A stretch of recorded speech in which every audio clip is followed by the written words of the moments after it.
Manchester United. Old Trafford football বিশ্বের theatre of dreams, তবে সেই ড্রিমস এখন অনেকটাই দুঃস্বপ্ন হয়ে দাঁড়িয়েছে হেভিওয়েট কোচদের জন্য। যা শুরুটা হয়েছিল 2016 সালে ডাচ ম্যানেজার লুই ভন গালকে দিয়ে। সেই সময় মাস্টারমাইন্ড এফএ কাপ জিতিয়েও রক্ষা পায়নি। ধীরগতির ফুটবল ও লিগে হতাশাজনক পারফরমেন্সের কারণ দেখিয়ে তাকে উপহার হিসেবে দেয়া হয় বরখাস্তের চিঠি।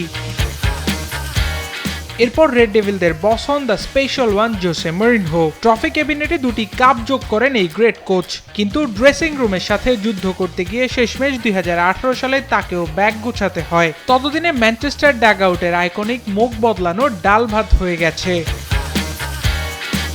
তবে মরিনহোর পর চিন্তায় বদল আনে ম্যানচেস্টার বোর্ড। তারা ভাবলো এবার ঘরের ছেলে ওলে গানার সুলশারকে আনা যাক, তবে তার সঙ্গে সেই প্রেম জমল না বেশি দিন। সজল নয়নে তাকেও 2021 সালে বিদায় করলো রেড ডেভিলরা। এরপর ওল্ড ট্র্যাফোর্ডে এলেন শৃঙ্খলা প্রেমী এরিক টেন হেগ। ডাচ এই মাস্টারমাইন্ডের হাত ধরে শুরু হলো প্রসেস, কিন্তু সেই প্রসেস আর চড়াই উতরাইয়ের চাপে পিষ্ট হয়ে অবশেষে টেন হেগকেও নাম লেখাতে হলো বরখাস্তের ক্লাবে। টিকলেন কেবল 2.5 বছর, আর সবশেষ পর্তুগিজ টেকনিশিয়ান রুবেন আমোরিমের সাথে যা হলো তা তো সবারই জানা।